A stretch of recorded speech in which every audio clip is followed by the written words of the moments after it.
So you guys already know I love doing these still worth it videos, and I love looking back at older technology and seeing which phones are the best and whatever. And I don't know why I'm sounding like this right now, but I've been doing so many Samsung Galaxy quick comparisons that we have to take it back to the roots and we have to figure out, is the LG G7 still worth it in 2020? Now, funny enough, I just purchased the LG G8 and I feel like the LG G9 is coming out very soon because this is around the same time it came out last year. So let's go ahead and do this updated review on the LG G7 and see how it still holds up in 2020. Now, I do want to say one thing. The LG G line means something special to me because I personally owned the LG G2 for like a year and a half, and I custom ROMmed it and I enjoyed it pretty well. I mean, I didn't really have any issues with it until that touch disease problem came, and then all those boot looping issues happened and all those different things for all those G phones after. But the LG G7 was a pretty decent phone all the way around, and I really did enjoy it for the most part. Looking on the front, you have a 6.1 inch IPS panel. It is a 1440p display, and this was the first time we saw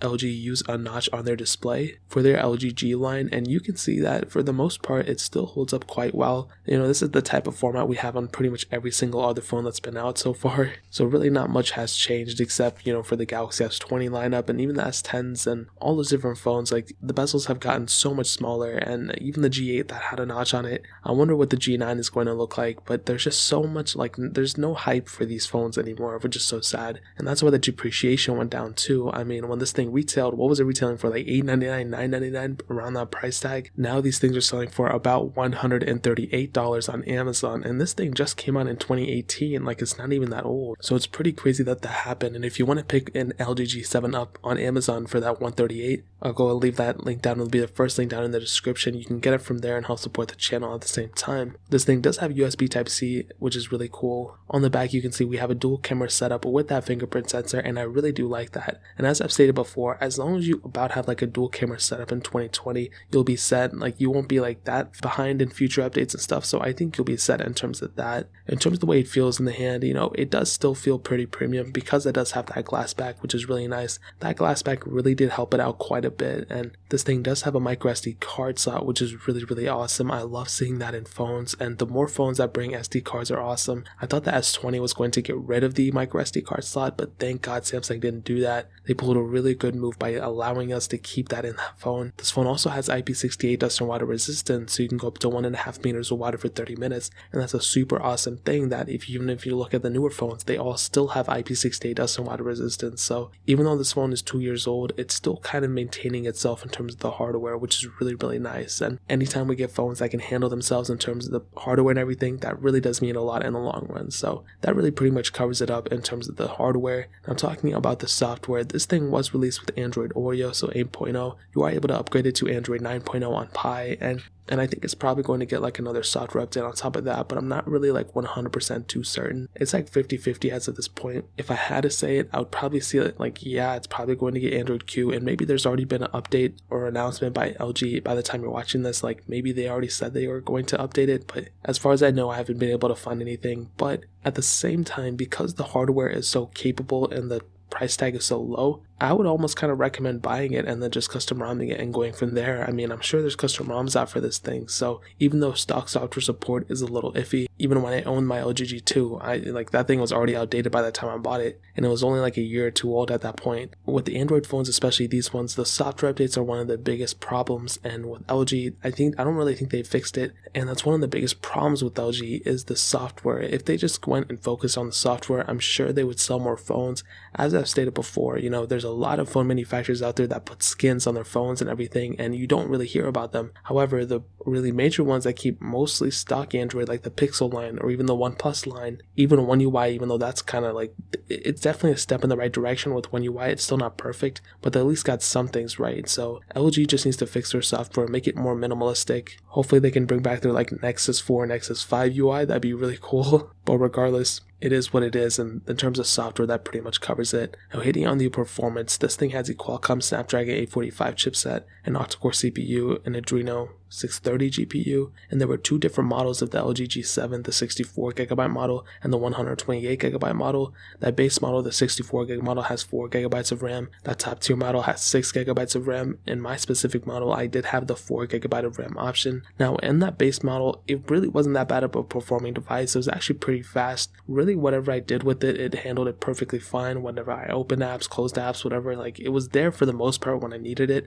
But maybe the only times I did see it lag behind was loading apps in the background and keeping apps in the background. When you go and you have, a phone in 2020 and it only has 4GB of RAM, but you have all these huge apps, apps are only getting bigger and bigger, and because of that, these phones need to have more and more RAM in them and more power in order to suffice, you know what I mean? If you pick up a phone from 2011 with like 1GB of RAM or half a gigabyte of RAM, that was capable at that time, but over time that actually turns out not to be the case. And the same thing with the LG G7. Back in 2018, bro, even in 2018, there were already phones with like 6 or 8GB of RAM. So it's very confusing that they did something like this. So it's not the end of the world, but it is very weird that that was the case. So in terms of the G7's performance, I'll definitely say it's on the up and up. Like, it's on the better side of things, but it definitely could have been better. If you get that top tier model, the 6GB of RAM option, that actually might do you better in the long run. It's still not going to be perfect, and it's not going to be the best performing phone ever, but for the time being, that'll probably do you better than a lot of other phones that are coming out right now with 4GB of RAM too.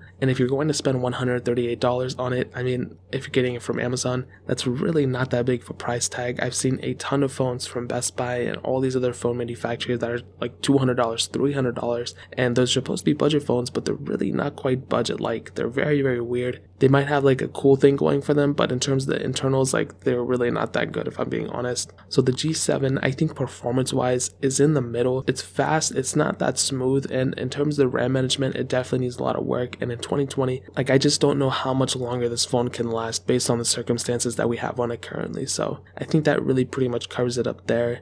Now, hitting on the camera, this thing does have a dual camera setup on the back, two 16 megapixel sensors, a standard lens, and then an ultra wide lens. And I think this is probably the biggest highlight of this phone. You're able to shoot 4K at 60 frames per second, which is really cool. And that front camera is 8 megapixels, so it's a 1080p at 60 frames, which is awesome. But that back camera, like I said, I think it's the biggest highlight. The camera quality on this phone is very, very good. I found very few problems with this. I'm going to say very so many times. Maybe the only issue is the camera UI and maybe the lack of like a telephoto lens or something. But as I've stated before, as in 2020, as long as you have at least a dual camera setup, you're pretty much good for the next year or two. As you've seen with the Galaxy S20s and hopefully with the iPhone 12s, they're going to be bringing so many camera sensors into their phones that if you have a phone with a single camera setup, you're pretty much already outdated, because that's like the older design. It's kind of like having like a home button on the front of your phone. It's like the same type of thing. You have an older design. When you have a phone that has multiple camera sensors, you're actually doing yourself a favor, because not only in terms of the hardware that's increased, but also it just looks better and it feels better in the hand. So this kind of goes along with featureability of the phone. It's not always about how it looks, but also the functionality behind it.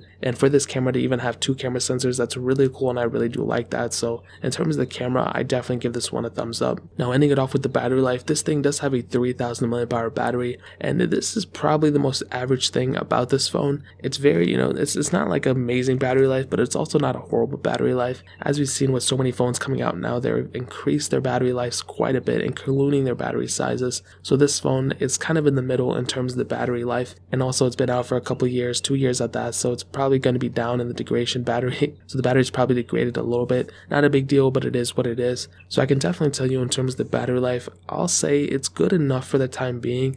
It's not the best, and especially in 2020 when we have phones with like 4000 or 5000 mAh batteries, this thing will definitely look like it's not the best thing in the world, but it's not the best thing in the world, and it wasn't trying to be the best battery life. But I'll definitely say the battery life is probably the most average thing about this phone for sure. Now, one thing I really liked about this phone, I'll definitely tell you, was the screen. For an IPS panel, it was actually not a bad screen at all. They did a really, really good job with the screen. I thought the first time I opened it that it was OLED, but then I took a closer look and I found out it wasn't. And that's one of the coolest things about it. And I like IPS, but I like OLED more now. but IPS is still good enough. You know, you don't get burdened as badly on those IPS panels, and it still feels like a very good phone. It still has a bit going for it. And to kind of answer the question, is the LG G7 still worth it in 2020? I'll say yeah, man. I think the LG G7 is still worth it in 2020, mostly because of that price tag. That price tag, if it was like $500, I'd say no. But because this thing is selling for like less than $200, like that's a pretty hard bargain not to get. You're getting a very great build quality. This thing was a flagship phone not even 2 years ago. The micro SD card slot, fingerprint sensor on the back, dual camera setup, a great screen, great cameras, like, and pretty good performance. There's really not too much to hate on this phone besides the software side of things. So I think that's pretty much my opinion on it. Like I said, if you want to pick it up, go ahead and check that first link down in the description. You can get it from Amazon for about $140, but that price tag may change in the time being. It might go higher, it might go lower, who knows. But if you have any questions or anything, let me know in the comment section as well. Hit that like button, that would mean so much, but definitely hit that subscribe button. Every single subscriber that we get really does count, so it'll mean so much if you guys can hit that. Also, check out the other links down in the description as well. My Twitter, my Instagram, my second channel, all those links are linked down below. I'd really appreciate if you guys would check it out. More importantly than everything else, I love every single one of you guys. Hopefully I'll catch you guys in the next video. Peace out till then.